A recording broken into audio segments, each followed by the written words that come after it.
अस्मद्गुरुभ्यो नमः। परमगुरुभ्यो नमः। अस्मत्सर्वगुरुभ्यो नमः। श्रीमते रामानुजाय नमः। रामानुजदयापात्रं ज्ञानवैराग्यभूषणं श्रीमद्वेङ्कटनाथार्यं वन्दे वेदान्तदेशिकं लक्ष्मीनाथसमारम्भां नाथयामनमध्यमाम् अस्मदाचार्यपर्यन्तां वन्दे गुरुपरम्पराम्। यो नित्यमच्युतपदाम्बुजयुग्मरुक्मं व्यामोहतस्तदितराणि तृणाय मेने अस्मद्गुरोर्भगवतोऽस्य दयैकसिन्धोः रामानुजस्य चरणौ शरणं प्रपद्ये। मातापिता युवतीयस्तनया विभूतिः सर्वं यदेव नियमेन मदन्वयानः औद्यस्य नः कुलपतेर्वकुलाभिरामं श्रीमत्तदङ्घ्रिविगुणं प्रणमामि मूर्ध्नाभूतं सरश्च महदाह्वयभट्टनाथ श्रीभक्तिसार कुलशेखर युवाहान् भक्ताङ्घ्रिरेण परकालयतीन्द्रमिष्टान् श्रीमत्पराङ्कुशमुनिं प्रणतोऽस्मि नित्यम्।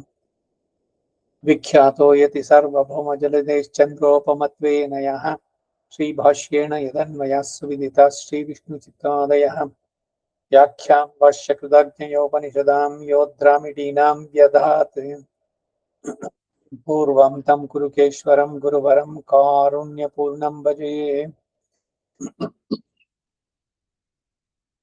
नाथं पङ्कजनेत्ररामयामुना वास्तव्यमालाधरान् योगीन्द्रं गुरुकेशचन्द्रजलनिं गोविन्दपुरादिभौ भट्टार्यं निगमान्तयोगिजगदाचार्यौ सकृष्णद्वयौ वन्दे माधवपद्मनाभसमनः कोलेशदेवादिपान् तिरुवरुण्माल् शेने षटगोपन्नाथमुनीशीर् उय्यक्कोण्डार् मणक्काल् नम्बिचण्डाम् आळवन्दार् குருமாலாதரர் குருகைப்பிரார் கண்பாம் யதிராசர் கோவிந்தர் கூரேஷர் பெரிய பட்டர் வேதாந்த முனிவர் திருக்கண்ணர் கண்புடையனம் பிள்ளை இவரிடளித்தற்கு எய்ந்த குருமாதவர் பத்மநாபர் இவருளாளர்த்தம் திருவடியுன்ய தேவ பெருமாள் கை கொண்டருளும் திருமலை ஆழ்வார் பொன் பதங்கள் முன்பென்னுள் சேர்ந்தனமே।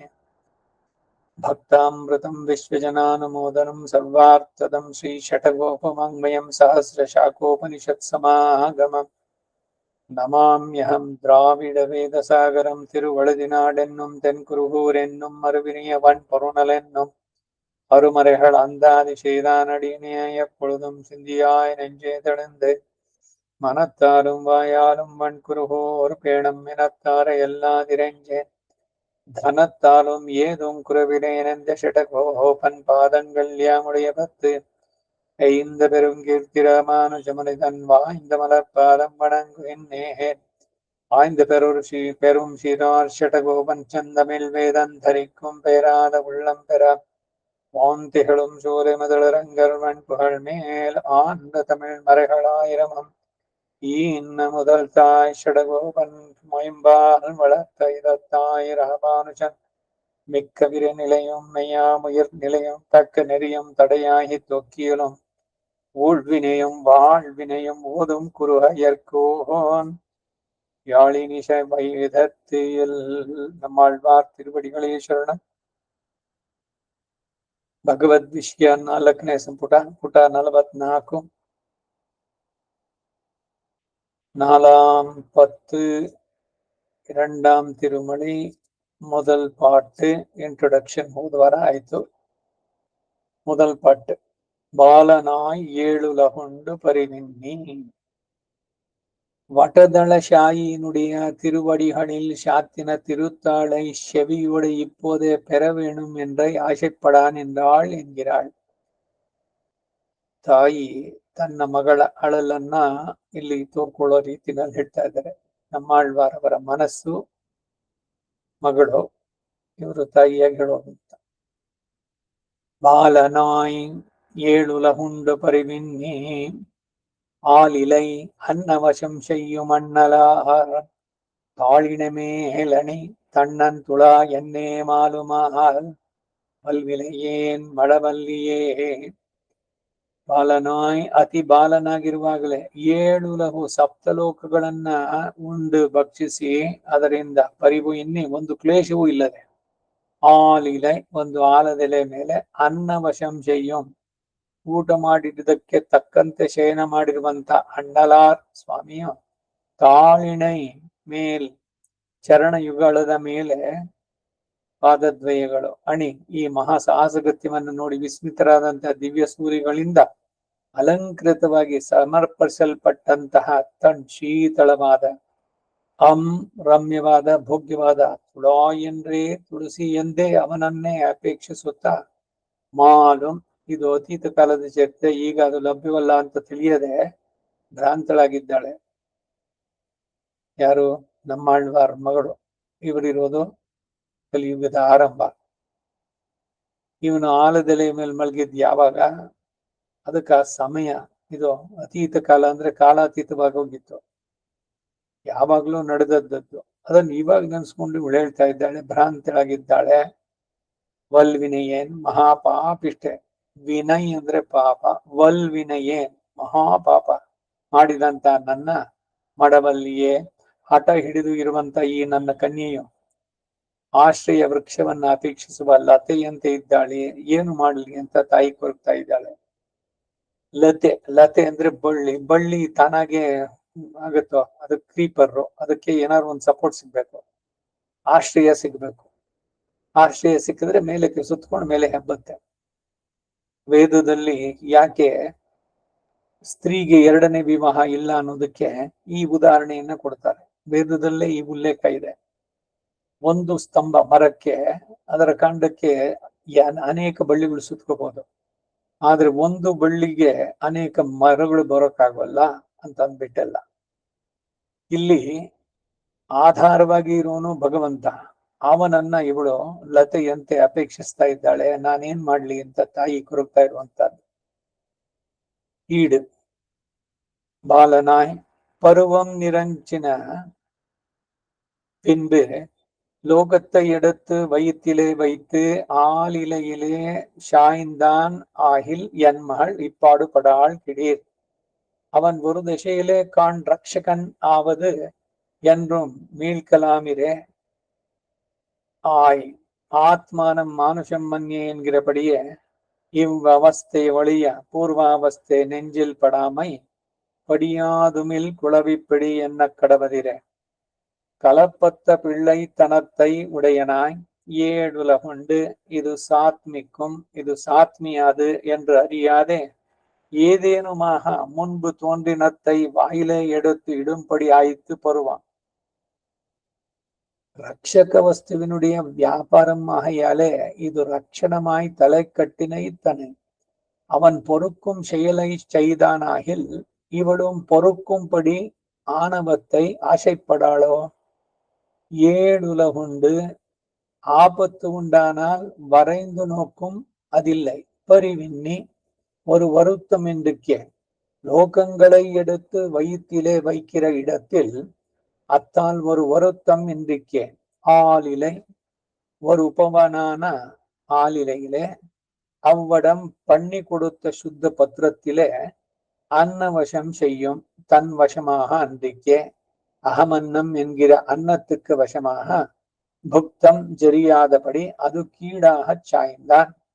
அண்ணலார் அவன் சைசவத்திலும் ரட்சணத்தில் அவதானம் போலே ஆயித்து இவள் மோகத்திலும் முறையில் கலக்கம் அத்திருந்தபடி. அண்ணலார் சர்வரட்சகருமாய் சுவாமியும் ஆனவர், சர்வரட்சகர் ஆனவர்க்கு உம்மை ஆசைப்பட்ட அவலையான என் அபேட்சிதம் செய்யத்தட்டுண்டோ என்கிறாள். அண்ணலார் தாளினை சேஷபூதன் பத்துவது சேஷியனுடைய திருவடிகளே இரே. தாளினை மேலணி தன்னன் துளா இப்படி இவள் ஆசைப்படுகைக்கு அடியிலே பச்சையிட்டாள் காணும். பிராமணன் பிச்சேரினாலும் ஓத்து சொல்லுமா போல இவளும் அடியில் அபியசித்தத்தையே சொல்லா நின்றாள். தாழ்பட்ட தன் துளாய் தாமத்திலே இரே வாசனை பண்ணித்து துளா என்று எப்போதும் அத்தையே சொல்லா நின்றாள். கெடுவாய் இது துர்கடம் காண், பூத காலத்தில் உள்ளது ஒன்று காண் என்றால் அது செவியில் படுகிறதில்லை. யுக்தி சாத்திய அன்றிக்கை இருக்கை மாலும் மோகிக்கும் மாலுதல் மயங்குதல் இதொரு உக்தி மாத்திரமாய் ஹவாயில் இன்றிக்கே இருக்கை அன்றிக்கே உள் அழியா நின்றாள். மணி பிரபியிலே அக்னி புத்தி பிறந்தால் அது பின்னை சுடவும் வேணுமோ? வல்வினையேன் மோகங்கதையாய் கிடக்கிற இவளுக்கு ஒரு துக்கானுசந்தானம் இல்லையிரே உணர்ந்து இருந்து அனுசந்திக்கிற என் பாப்பமிரே மடவல்லிய பத்தித்துவ விடாமை மடப்பம்பொரு கொள் கொம்போடு சேர்க்க வேண்டும் பருவம் ஆயிருக்கை வள்ளி பதி ಸಂಯೋಗ சுலபம் வயக என்கிறபடியே இருக்கை. ಇದು 4.2.1 ಈಡು ಅದರ ಕನ್ನಡ ಅವತರಣಿಕೆ. ಬಾಲನಾಯ್ ಯೌವನ ಬಂದ ನಂತರ ದೊಡ್ಡವನಾದ ನಂತರ ಲೋಕವನ್ನ ತನ್ನ ಹೊಟ್ಟೆಯಲ್ಲಿ ಇಟ್ಟು ಆಲದಲಿಯ ಮೇಲೆ ಮಲಗಿದ್ರೆ ನನ್ನ ಮಗಳಿಗೆ ತಳಮಳಿಸ್ತಾ ಇರ್ಲಿಲ್ಲ. ಬಾಲನಾಗಿರುವಾಗ್ಲೇ ಮಾಡಿದ್ದು. ಅವನು ಯಾವುದೋ ಒಂದು ಅವಸ್ಥೆಯಲ್ಲಿ ಅಲ್ವೇ ರಕ್ಷಕನಾಗೋದು ಅಂತ ಬಿಡ್ಬೋದಾಗಿತ್ತು. ದೊಡ್ಡವನಾದ್ಮೇಲೆ ಏನಾದ್ರು ಈ ಕೆಲಸ ಮಾಡಿದ್ರೆ ಲೋಕಗಳನ್ನೆಲ್ಲ ಉಂಡು ಆಮೇಲೆ ಒಂದು ಆಲದ ಮೇಲೆ ಮಲಗಿದ್ರೆ ಆತ್ಮಾನಂ ಮಾನುಷಮನ್ಯ ಎಂಬಂತೆ ಈ ಅವಸ್ಥೆಯನ್ನ ಬಿಟ್ಟು ಹಿಂದಿನ ಅವಸ್ಥೆಯು ಮನಸ್ಸಿನಲ್ಲಿ ತೋರುದು. ಪಡಿಯಾದ ಮೇಲ್ ಕುಳವಿಪ್ಪಡಿ ಉಪಮಾನ ರಹಿತವಾದ ಶಿಶುತ್ವಾವಸ್ಥೆ ಅಂತ ಹೇಳ್ತಾರೆ. ಆಳ್ವಾರೇ ಆಶ್ಚರ್ಯ ಪಡ್ತಾರೆ, ಹೇಗೆ ಸಾಧ್ಯ ಇದು? 14 ಲೋಕಗಳು ಅಲ್ಲ ಒಂದಕ್ಕೊಂದಕ್ಕೆ ಮಿಕ್ಸ್ ಆಗದಂತೆ ಎಲ್ಲವೂ ಸಪರೇಟ್ ಆಗಿ ಅಷ್ಟನ್ನು ತನ್ನ ಉದರದಲ್ಲಿ ಇಟ್ಕೊಂಡ. ಅಂದ್ರೆ ಅವನ ಉದರ ಎಷ್ಟು ದೊಡ್ಡದಾಗಿರ್ಬೇಕು. ಆದ್ರೆ ಅವನು ಬಾಲಕನಾಗಿ ಒಂದು ಆಲದೆಲೆಯ ಮೇಲೆ ಮಲಗಿದ್ದಾನೆ. ಆಲದೆಲೆ ಎಷ್ಟು ದೊಡ್ಡದಿದೆ ಅಷ್ಟು ಕೂಡ ಇವನಲ್ಲಿರುತ್ತಾ. ಉಪನಿಷತ್ತಿನಲ್ಲಿ ದಹರವಿದ್ಯೆ, ಹೊರಗಡೆ ದಹರ ಆಕಾಶ. ಈಗ ಆಕಾಶ ಎಷ್ಟು ದೊಡ್ಡದಾಗಿದೆಯೋ ಹಾಗೆ ನಮ್ಮ ಹೃದಯದಲ್ಲಿ ಅಷ್ಟೇ ಆಕಾಶ ಅಷ್ಟೇ ವಿಸ್ತಾರವಾಗಿದೆ ಅಂತಾರೆ. ನಮ್ಮ ಕೈಯಲ್ಲಿನ ಒಂದು ಮುಷ್ಟಿ ನಮ್ಮ ಹೃದಯ ಇರೋದು, ಅವರವರ ಕೈಯಿನ ಮುಷ್ಟಿ ಎಷ್ಟು ಸೈಜು ಅವರವರ ಹೃದಯ. ಆ ಹೃದಯದಲ್ಲಿ 4 ಕೋಣೆಗಳು. ಅದರಲ್ಲಿ ಅಂಗುಷ್ಟ ಮಾತ್ರ ಪುರುಷ, ಹೆಬ್ಬೆರಳು ಅಷ್ಟೇನೆ ಆ ಹೃದಯದಲ್ಲ ಒಳಗಡೆ ಇರುವಂತವನು ಅಂತ. ಇಲ್ಲಿ ಹೊರಗಡೆ ಏನೇನಿದೆಯೋ ಅದೆಲ್ಲ ಒಳಗಡೆ ಇದೆ ಅಂತಾರೆ. ಏನೇನೋ ಹೇಳ್ತಾ ಇದ್ದಾರೆ, ಈ ರೀತಿ ಸಾಧ್ಯವೇ ಅಂತ. ಅದು ಆ ದಹರ ವಿದ್ಯಾ ಪ್ರಕರಣದಲ್ಲಿ ವಿವರವಾಗಿ ತಿಳಿಸುತ್ತೆ. ಆ ರೀತಿ ಇಲ್ಲೂ ಇವರು ಹೇಳ್ತಾ ಇದ್ದಾರೆ. ಪಡಿಯಾದ ಮೇಲ್ ಕುಳವಿಪ್ಪಡಿ ಉಪಮಾನ ರಹಿತವಾದದ್ದು ಶಿಶುತ್ವ ಅವಸ್ಥೆ. ಇತರ ಅವಸ್ಥೆ ಬೆರೆತಿಲ್ಲದಂತ ಬಾಲ್ಯಾವಸ್ಥೆ ಉಳ್ಳವನಾಗಿ ಏಳುಲಹುಂಡು, ಇದು ಜೀರ್ಣಿಸುವುದು ಜೀರ್ಣಿಸಲಾರದು ಎಂಬುದನ್ನು ತಿಳಿಯದೆ ಯಾವುದು ಎದುರಿಗೆ ಕಂಡರೂ ಅದನ್ನೆತ್ತಿ ಬಾಯಿಯಲ್ಲಿ ಇಟ್ಟುಕೊಳ್ಳುವಂತ ಅವಸ್ಥೆ ಇದು. ಚಿಕ್ಕ ಮಕ್ಕಳು ಅದಕ್ಕೆ ಬಹಳ ಎಚ್ಚರಿಕೆಯಿಂದ ತಾಯಿ ಅದನ್ನು ನೋಡ್ಕೊಳ್ತಾರೆ. ಏನ್ ಸಿಕ್ಕಿದ್ರು ತೆಗೆದು ಬಾಯಿಗೆ ಹಾಕೊಂಡ್ಬಿಡೋದು. ಏನೋ ಒಂದು ಹುಳು ಹೋಗ್ತಾ ಇದ್ರೆ ಅದನ್ನು ತೆಗೆದು ಬಾಯಿಗೆ ಹಾಕೊಳ್ಳೋದು. ಬರೀ ಸಿಹಿ ಒಂದನ್ನೇ ಅದು ಗೊತ್ತಾಗತ್ತೇನೋ ಇದು ತಿನ್ಬೇಕು ಇದು ತಿನ್ಬಾರ್ದು ಅಂತ. ಅಂತಹ ಅವಸ್ಥೆಯಲ್ಲಿ ಇವನು 7 ಲೋಕಗಳನ್ನ ನುಂಗಿದ್ದಾನೆ. ರಕ್ಷಕ ವಸ್ತುವಿನ ಕಾರ್ಯವಾಗಿರೋದ್ರಿಂದ ಇದು ರಕ್ಷಣೆಯಾಗಿ ಆಯ್ತಷ್ಟೇ. ಅವನು ಜಗದ್ ರಕ್ಷಕ, ಇಡೀ ವಿಶ್ವವನ್ನೇ ತನ್ನ ಉದರದಲ್ಲಿ ಇಟ್ಕೊಂಡು ರಕ್ಷಿಸುವಂತವನು. ಅದಕ್ಕಾಗಿ ರಕ್ಷಣೆಗಾಗಿ ಅವನು ತನಗೆ ಯೋಗ್ಯವಾದ ಕಾರ್ಯವನ್ನು ಮಾಡಿದ್ರೆ ಇವಳು ಕೂಡ ತನಗೆ ಯೋಗ್ಯವಾದ ವಿಷಯವನ್ನ ಆಸೆ ಪಡ್ಬೋದಾಗಿತ್ತು. ಮಗುವಿಗೆ ಅದರ ಇತಿಮಿತಿಗಳಲ್ಲಿ ಏನಿದೆಯೋ ಅಷ್ಟಕ್ಕೆ ಮಾಡಿದ್ರೆ ಅದನ್ನ ಒಪ್ಪಬಹುದಾಗಿತ್ತು ಅಂತಾರೆ.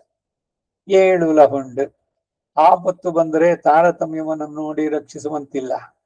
ಪರಿವಿನ್ನಿ, ಸ್ವಲ್ಪವೂ ಶ್ರಮ ಇಲ್ಲದೆ ಲೋಕಗಳನ್ನ ಎತ್ತಿ ತನ್ನ ಉದರದಲ್ಲಿ ಇಟ್ಟುಕೊಳ್ಳುವಾಗ ಅದರಿಂದ ಸ್ವಲ್ಪವೂ ಶ್ರಮವಿಲ್ಲದವನಾಗಿ ಆಲಿಲೆ ಒಂದು ಆಲದ ಎಲೆಯಲ್ಲಿ ಅಷ್ಟು ಜಾಗ ಕೊಟ್ಟು ಶುದ್ಧವಾದ ಎಲೆಯಲ್ಲಿ ಅನ್ನವಶಂ ಶಯ್ಯಂ, ತನಗೆ ವಶವಾಗಿಲ್ಲದೆ ಅಹಮನ್ನಂ ಎಂಬ ಅನ್ನಕ್ಕೆ ವಶವಾಗಿ ತಿಂದ ಪದಾರ್ಥವು ಜೀರ್ಣವಾಗದಂತೆ ಅದಕ್ಕೆ ಅನುಕೂಲವಾಗಿ ಹೊರಗಿದ ಅಣ್ಣಲ. ಅವನು ತನ್ನ ಬಾಲ್ಯದಲ್ಲಿಯೂ ರಕ್ಷಣೆಯಲ್ಲಿಯೂ ಗಮನವನ್ನ ಇಟ್ಟಿರುವಂತೆ ಇವಳು ಅವನನ್ನು ಮೋಹಿಸಿದಾಗಲೂ ಕ್ರಮದಲ್ಲಿ ಸ್ವಲ್ಪ ವ್ಯತ್ಯಾಸವಾಗುವುದಿಲ್ಲ. ಅಣ್ಣಲಾರ್ ಸರ್ವರಕ್ಷಕನಾಗಿಯೂ ಸರ್ವಸ್ವಾಮಿಯಾಗಿಯೂ ಇರುವವನು. ಹೀಗೆ ಸರ್ವರಕ್ಷಕನಾದ ನಿನಗೆ ನಿನ್ನಲ್ಲಿ ಆಸೆ ಪಟ್ಟ ಅಬಲೆಯಾದ ನನ್ನ ಇಷ್ಟಾರ್ಥವನ್ನು ಈಡೇರಿಸಲು ತಡೆ ಉಂಟೋ ಅಂತ. ಭಗವಂತನ ಜೊತೆ ನೇರವಾಗಿ ಈ ರೀತಿ ನೀವು ಸಂವಾದ ಇವುಗಳನ್ನು ನಡೆಸಿದಾಗ ಬರ್ಬೋದಲ್ವೇ? ಏನೋ ಬಹಳ ಕಷ್ಟ ಪಡ್ತಾ ಇದ್ದಾರೆ, ಎಷ್ಟೆಷ್ಟು ತೀವ್ರವಾದ್ದು, ಏನೆಲ್ಲ ಪ್ರಾರ್ಥನೆಗಳನ್ನ ಮಾಡ್ತಾರೆ, ಯಾಕೆ? ಇನ್ನೂ ದಯ ಬಾರದೆ ದಾಸನ ಮೇಲೆ ಅಂತ ದಾಸರು ಹಾಡಿದ್ರು. ಅವರ ಕರ್ಮ ಅಷ್ಟೊಂದು ತೀವ್ರವಾಗಿದೆಯಾ? ಭಗವಂತನಿಗೆ ಅದನ್ನು ಪರಿಹಾರ ಮಾಡದಷ್ಟು ಹಾಗಾದ್ರೆ ಕರ್ಮವೇ ಪ್ರಧಾನವೋ? ಭಗವಂತ ಏನಿಲ್ವೋ? ನೀ ಮಾಡೋದೇನೋ ಹರಿಯೇ, ನಾ ಮಾಡಿದ ಕರ್ಮ ಬಲವಂತವಾದ್ರೆ ಮತ್ ಭಗವಂತ ಕರ್ಮಾಧ್ಯಕ್ಷ ಅಂತ ಹಿಂಗ್ ಹೇಳ್ತೀರಿ? ಕರ್ಮವೇ ಪ್ರಧಾನವೇ? ಇವನು ಹೇಳ್ಬೇಕಾದ್ರೆ ಅವನು ಪರಮ ವಾತ್ಸಲ್ಯಮಯಿ, ವಾತ್ಸಲ್ಯ ಜಲದಿ, ದಯಾನಿದೆ, ದಯಾಸಾಗರ, ಕರುಣಾ ಸಮುದ್ರ, ಇಷ್ಟೆಲ್ಲ ಇದ್ದವನು ಯಾಕೆ ಅವನನ್ನು ಆಶ್ರಯಿಸುವವರೆಗೂ ಇಷ್ಟೆಲ್ಲ? ಈ ರೀತಿ ಸಂದೇಹಗಳು ಬರ್ಬೋದಲ್ವೇ ಭಗವಂತನಲ್ಲಿ ಮಾಡ್ಬೇಕಾದ್ರೆ? ಅದು ತೀವ್ರವಾಗ್ಬಿಟ್ರೆ ಭಗವಂತನು ಇಲ್ಲ, ಏನು ಇಲ್ಲ. ಇಲ್ದಿದ್ರೆ ನಾವ್ ಇಷ್ಟೆಲ್ಲ ಪ್ರಾರ್ಥನೆ ಮಾಡಿದ್ರು ಕೂಡ ಅವನು ಕೇಳಿಸಲ್ಲ ಅಂದ್ರೆ ಇದಾನ ಭಗವಂತ? ಭಗವಂತನೇ ಇಲ್ಲ. ನಂಬಿದನು ಪ್ರಹ್ಲಾದ ಉದ್ಧಾರ ಆದ, ನಂಬದಿದ್ದನು ಹಿರಣ್ಯಕಶಿಪು ಹಾಳಾದ. ನಮ್ ಗತಿ ಏನು? ಒಂದ್ಸಲಿ ನಾವು ನಂಬ್ತೀವಿ, ಇನ್ನೊಂದ್ಸಲಿ ನಂಬಲ್ಲ. ನಂಬಿಯೂ ನಂಬದ ಇಬ್ಬಂದಿ ನೀನು, ನಿನ್ನ ಸ್ಥಿತಿ ಹೆಂಗಿದೆ ಅಂದ್ರೆ ಸಿಂಬಳದಿ ನೊಣ ನೀನು ಮಂಕುತಿಮ್ಮ ಅಂತಾರೆ. ಭಗವಂತ ಏನ್ ಮಾಡ್ತಾನೆ ಹಾಗಾದ್ರೆ ಅಂದ್ರೆ ನಿಮ್ಗೆ ನಂಬಿಕೆ ಎಷ್ಟಿದೆ ಅನ್ನೋದು ಪರೀಕ್ಷೆ ಮಾಡ್ತಾನೆ. ಸೊ ಭಗವಂತನನ್ನೇ ಪ್ರಾರ್ಥನೆ ಮಾಡ್ಬೇಕು. ಎಂತಹ ಕಠಿಣ ಪರಿಸ್ಥಿತಿಯಲ್ಲೂ ಕೂಡ ನಾನು ನಿನ್ನ ಇರುವಿನ ಬಗ್ಗೆ ಪ್ರಶ್ನೆ ಮಾಡೋದಂತೆ ಆಗದಿರ್ಲಿ, ನೀನಿಲ್ಲ ಅಂತ ನನ್ನ ಮನಸ್ಸು ಕನ್ಸ್ಬಾರ್ದು. ಇದು ಬಹಳ ಮುಖ್ಯವಾಗಿ ಬರುವಂತಹದ್ದು. ಹಾಗಾದ್ರೆ ಯಾಕೆ ಒಬ್ರು ಇಷ್ಟೆಲ್ಲಾ ಕಷ್ಟ ಕ್ಲೇಶಗಳನ್ನ ಅನುಭವಿಸ್ತಾ ಇದ್ದಾರೆ ಅಂದ್ರೆ ಅದು ಯಾವ ಜನ್ಮದಲ್ಲಿ ಮಾಡಿತ್ತು, ಅದು ಎಷ್ಟು ತೀಕ್ಷ್ಣವಾಗಿತ್ತು, ಭಗವದ್ ಆಜ್ಞಾತಿಲಂಘನ ಅನ್ನೋದು ಎಷ್ಟು ತೀವ್ರವಾಗಿದೆ ಅಂತಂದ್ರೆ ಅದಕ್ಕಾಗಿ ಈ ರೀತಿಯ ಕ್ಲೇಶಗಳು. ಈಗ ಮೊನ್ನೆ ದಿವಸ ಭೀಷ್ಮ ಯುಧಿಷ್ಠನ್ ಹೇಳ್ಬೇಕಾದ್ರೆ ದಂಡ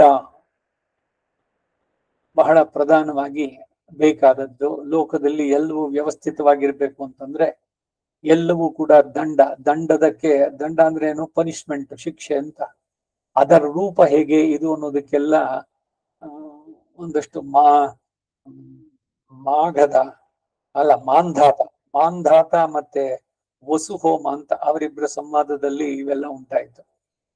ಈಗ ಇವೆಲ್ಲ ಒಂದಕ್ಕೊಂದಕ್ಕೆ ಹೇಗೆ ಲಿಂಕ್ ಅಂತಂದ್ರೆ ಈ ರಾಮ ವಾಲಿಯವರ ಸಂವಾದ, ವಾಲಿಯನ್ನ ಇವನು ಅಸ್ತ್ರದಿಂದ ಇದ್ ಮಾಡದ್ಮೇಲೆ ಅವನು ಬೇಕಾದಷ್ಟು ಇವನ್ ಮೇಲೆ ಆರೋಪಗಳನ್ನ ಮಾಡ್ತಾನೆ.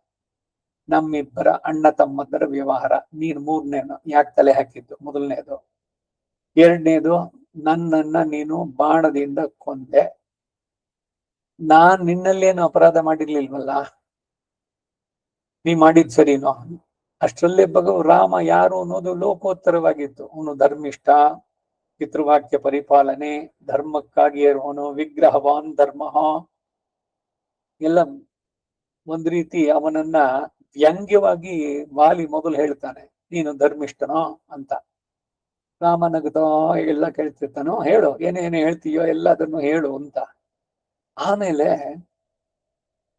ಈಗ ನಾನು ಉತ್ತರ ಹೇಳ ನಿನ್ನಿದಕ್ಕೆ ಅಂತ ಹೇಳ್ಬಿಟ್ಟು ಒಂದೊಂದಾಗ ಹೇಳ್ತಾನೆ. ಇಡೀ ಭೂಮಂಡಲ ಇವಾಗ ಇಕ್ಷ್ವಾಕ್ ವಂಶಕ್ಕೆ ಸೇರಿದ್ದು. ಈಗ ಅಟ್ ಪ್ರೆಸೆಂಟ್ ಭರತ ನಾಡಿಗೆ ರಾಜ, ಅವನ ಪ್ರತಿನಿಧಿಯಾಗಿ ನಾನು ಕಾಡಿನಲ್ಲಿದ್ದೇನೆ. ರಾಜನ ಧರ್ಮ ಏನು ಅಂದ್ರೆ ಎಲ್ಲ ಕಡೆನಲ್ಲೂ ಕೂಡ ಸರಿಯಾಗಿರ್ಬೇಕು. ಎಲ್ಲಿ ಅನ್ಯಾಯ ಅನೀತಿ ಅಧರ್ಮ ನಡೆದ್ರೆ ಅದನ್ನ ಶಿಕ್ಷಿಸಬೇಕಾದದ್ದು ರಾಜನ ಕರ್ತವ್ಯ. ಒಂದು ವೇಳೆ ಇವನು ಯಾವುದೋ ಕಾರಣಕ್ಕೆ ಬಿಟ್ರೆ ಆ ದೋಷ ರಾಜನಿಗೆ ಬರುತ್ತೆ. ಸೊ ಇಟ್ಸ್ ಹಿಸ್ ಡ್ಯೂಟಿ ಅಂತ ಅವನಿಗೆಲ್ಲ ಹೇಳಿ, ನೀನು ನಿನ್ನ ಅಣ್ಣ ತಮ್ಮದ್ರ ಜಗಳ ಆದ್ರಲ್ಲಿ ನಾನೇನೋ ಮಾಡಕ್ ಬಂದೆ ಅಂತಲ್ಲ, ನೀನು ನನ್ನ ರಾಜ್ಯಕ್ಕೆ ಒಳಪಟ್ಟಿದವನೇ. ಕಾಡು ಇದ್ರದಕ್ಕೆಲ್ಲ ಈಗ ನಾನು ಪ್ರತಿನಿಧಿಯಾಗಿದ್ದೇನೆ. ಧರ್ಮವನ್ನ ರಕ್ಷಿಸಬೇಕಾದದ್ದು ನಮ್ದು. ನೀನು ಮಾಡಿದ್ದೇನು? ನಿನ್ನ ತಮ್ಮನ ಪತ್ನಿಯನ್ನ ಯಾಕೆ ಇಟ್ಕೊಂಡೆ? ಪರರ ಪತ್ನಿಯನ್ನ ಇದ್ ಮಾಡಿದ್ರೆ ಪರದಾರ ಪರಿಗೆ ಮರಣ ದಂಡನೆ ಶಿಕ್ಷೆ, ಪನಿಷ್ಮೆಂಟ್ ಕೊಟ್ಟಾಯ್ತು ನಿನಗೆ. ಇದರಿಂದ ನಾನು ನಿನಗೆ ಒಳ್ಳೆಯದನ್ನು ಮಾಡದೆ ಅಂತಾನೆ ರಾಮ ಹೇಳೋದು. ನಿನಗೆ ಆ ಪಾಪದಿಂದ ಬಿಡುಗಡೆ ಆಯ್ತು, ನಿನ್ನ ಆತ್ಮಕ್ಕೆ ಈ ಲೇಪ ಇತ್ತಲ್ಲ ಅದರದ್ದು ಮಾಡಿ ಬಿಡಿಸಿದ್ದು ಅಂತೆಲ್ಲ. ಇದೆಲ್ಲ ಎಕ್ಸ್ಪ್ಲನೇಷನ್ ಕೇಳಿದ ಮೇಲೆ ವಾಲಿಯ ಬಾಯಿನಲ್ಲೇ ವಾಲ್ಮೀಕಿ ಹೇಳಿಸ್ತಾನೆ, ಇಲ್ಲ ರಾಮ, ನೀ ಮಾಡಿದ್ ಸರಿ, ನಾ ಮಾಡಿದ್ ತಪ್ಪು, ನನಗೆ ನಿನ್ನಿಂದ ಶಿಕ್ಷೆ ಆಗಿದ್ದು ತುಂಬಾ ಒಳ್ಳೇದಾಯ್ತು, ನಾನು ಅದಕ್ಕೆ ನಿನಗೆ ಕೃತಜ್ಞನಾಗಿದ್ದೇನೆ ಅಂತಾನೆ. ಈಗ ಈ ವಾಲಿ ಇವ್ರದ್ದು ಯಾಕೆ ಬಂತು ಇಲ್ಲಿ ಅಂತಂದ್ರೆ, ಸಮಾಜದಲ್ಲಿ ಧರ್ಮವನ್ನ ರಕ್ಷಣೆ ಮಾಡುವಂತದ್ದು ದಂಡ ನಿಯತಿ, ಅದನ್ನ ರಾಜನಾದವನು ಅದನ್ನ ನಡೆಸಬೇಕು. ಯಾಕೆಂದ್ರೆ ಎಲ್ಲವೂ ಕೂಡ ಅವನು ನೋಡ್ಬೇಕಾದ್ದು, ಪ್ರಜೆಗಳ ಪಾಲಕನಾಗಿ, ಪ್ರಜಾ ಸೇವಕನಾಗಿ, ಪ್ರಜೆಗಳ ರಕ್ಷಕನಾಗಿ. ಅದ್ರ ಜೊತೆಗೆ ಅಂದ್ರೆ ಧರ್ಮಕ್ಕೆ ವಿರುದ್ಧವಾಗಿ ಏನೇ ಕೆಲಸ ನಡೆದ್ರು ಕೂಡ ಅದಕ್ಕೆ ಅವನು ಸರಿಯಾದ ಶಿಕ್ಷೆಯನ್ನ ವಿಧಿಸಬೇಕಾದದ್ದು ಕರ್ತವ್ಯ ಅವನಿಗೆ. ಭೀಷ್ಮ ಯುಧಿಷ್ಠಿರನಿಗೆ ಈ ಎಲ್ಲ ವಿಚಾರಗಳನ್ನ ತಿಳಿಸ್ತಾನೆ ಅದರಲ್ಲಿ.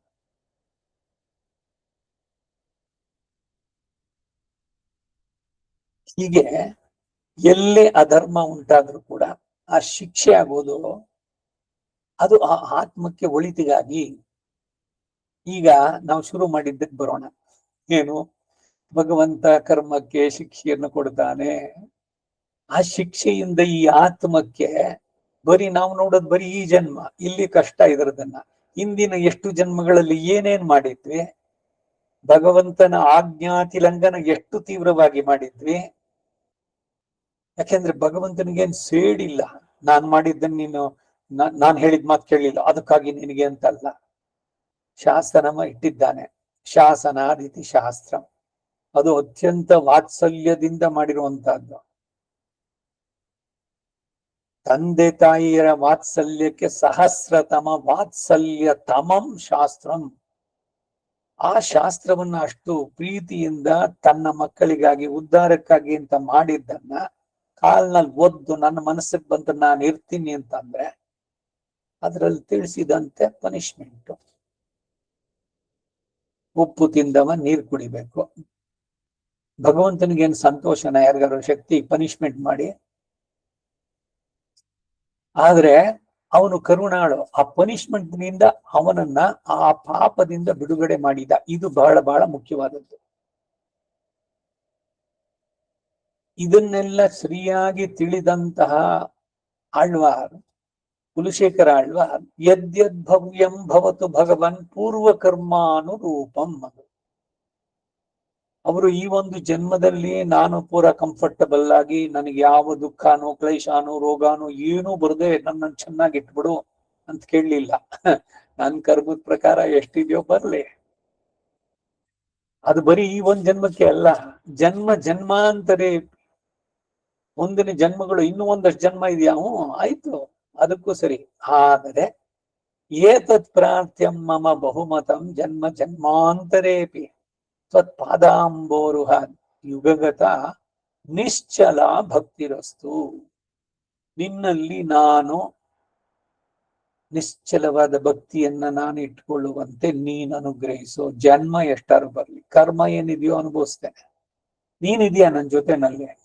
ಏನೇ ಬಂದ್ರು ಕೂಡ ಬಂದದ್ದೆಲ್ಲ ಬರಲಿ.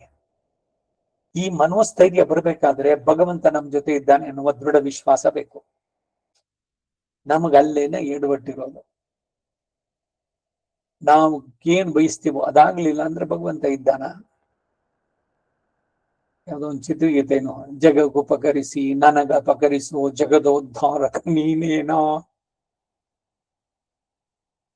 ಅವನ ಮೇಲೆ ಏನೆಲ್ಲ ಆರೋಪಣೆಗಳು. ಅವನ್ ನಗುತ್ತಾನಷ್ಟೆ. ನಾನ ಮಾಡಿದ್ದನ್ನ, ಕರ್ಮಾಧ್ಯಕ್ಷ ನಾನು, ಕೊಟ್ಟವನ್ ನಾನೇ, ಅದ್ರ ಕಾರಣ ನಾನು. ಅದಕ್ಕೆ ನೀ ಮಾಡಿದೆ, ಅದಕ್ಕೆ ಒಳ್ಳೇದ್ ಮಾಡಿದ್ಯಾ ಪ್ರೆಸಿಡೆಂಟ್, ಅದು ಕೊಟ್ಟಿದೆ, ರಿವಾರ್ಡ್ಸ್ ಕೊಟ್ಟಿದೆ. ಕೆಟ್ಟದ್ ಮಾಡಿದಾಗ ಪನಿಷ್ಮೆಂಟು, ಪನಿಷ್ಮೆಂಟ್ ಆದಾಗ ಮಾತ್ರ ನಮಗೆ ಸಂಕಟ ಬಂದಾಗ ವೆಂಕಟರಮಣ ಅವನನ್ನು ಬೈಯೋದು. ಅವನು ಬೇಕಾದಷ್ಟು ಒಳ್ಳೇದೆಲ್ಲ ಮಾಡ್ತಾನಲ್ಲ, ಅವಾಗ ಯಾರು ಧನ್ಯವಾದ ಹೇಳ್ತಾರೇನು ಭಗವಂತನಿಗೆ? ನಾನ್ ಮಾಡಿದ್ದು, ನನ್ನ ಎಫರ್ಟ್ಸ್, ನನ್ನ ಬುದ್ಧಿ, ನನ್ನ ಪೌರುಷ, ನನ್ನ ಇಂಟೆಲಿಜೆನ್ಸು, ನಾನು. ಅವಾಗ ಭಗವಂತ ನೆನಪಾಗವಲ್ಲ. ಹೀಗೆ ಅಣ್ಣಲಾರ್ ಸರ್ವರಕ್ಷಕನಾಗಿಯೂ ಸರ್ವಸ್ವಾಮಿಯಾಗಿಯೂ ಇರೋನು. ಸರ್ವರಕ್ಷಕನಾದ ನಿನಗೆ ನಿನ್ನಲ್ಲಿ ಆಸೆ ಪಟ್ಟ ಅಬಲೆಯಾದ ನನ್ನ ಇಷ್ಟಾರ್ಥವನ್ನು ಈಡೇರಿಸಲು ತಡೆ ಉಂಟೋ? ಈ ಪ್ರಾರ್ಥನೆಯಲ್ಲೇನೆ ನಮ್ಮ ಪ್ರಾರ್ಥನೆ ಭಗವಂತನಲ್ಲಿ ಮಾಡ್ಬೇಕಾದ್ರೂ ಅಷ್ಟೇ. ಅದಕ್ಕೆ ಸುಮ್ಮನೆ ಭಗವಂತ ನಿನ್ನ ಕೃಪೆ ಇರ್ಲಿ ಅಂತ ಅಷ್ಟೇ ಅಲ್ಲ, ನಿನ್ನ ಕೃಪೆ ನಮ್ಮ ಮೇಲೆ ಬರೋದಕ್ಕೆ ಅಡ್ಡಿಯಾಗಿರೋ ನನ್ನ ಪ್ರಬಲತರ ಪ್ರಾಚೀನ ಕರ್ಮಗಳಿದೆಯಲ್ಲ, ಆ ಅರಿಷ್ಟ ಅದನ್ನ ನೀನು ನಿರಸನ ಮಾಡು.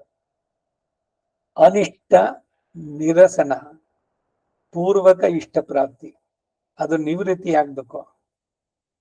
ನಿನ್ನ ಕೃಪೆ ನನ್ನ ಮೇಲೆ ಉಂಟಾಗೋದಕ್ಕೆ ಅಡ್ಡಿಯಾಗಿರುವ ನನ್ನ ಪ್ರಬಲತರ ಪ್ರಾಚೀನ ಕರ್ಮಗಳು,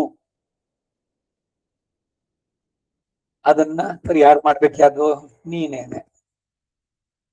ಅದಕ್ಕೆ ನಿನ್ನಲ್ಲಿ ನೀನು ಕೃಪಾ ಸಮುದ್ರ ದಯಾನಿಧಿ ಅನ್ನೋದ್ರಲ್ಲಿ ಸಂದೇಹ ಇಲ್ಲ, ಖಂಡಿತ ನೀನು.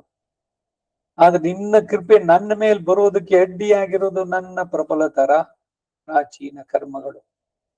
ಅದು ನಿನ್ನ ಕೃಪೆ ನಮ್ಮ ಮೇಲೆ ಬೀಳದಂತೆ ತಡೆಯಾಗಿದೆ, ಅದನ್ನ ಬಿಡಿಸು. ಇದು ಅಣ್ಣಲಾರ್ ತಾಳಿನೈ. ಶೇಷಭೂತನಾದವನು ಆಶ್ರಯಿಸುವುದು ಸ್ವಾಮಿಯ ಪಾದಗಳನ್ನಲ್ಲವೇ? ತಾಳಿನೈ ಮೇಲಣಿ ತಣ್ಣನ್ ತುಳಾಯ್. ಈ ರೀತಿ ಇವಳು ಆಸೆ ಪಡುವುದಕ್ಕೆ ಮೊದಲು ಉಪಹಾರವನ್ನು ಸಮರ್ಪಿಸಿದಳು ಅಲ್ಲವೇ?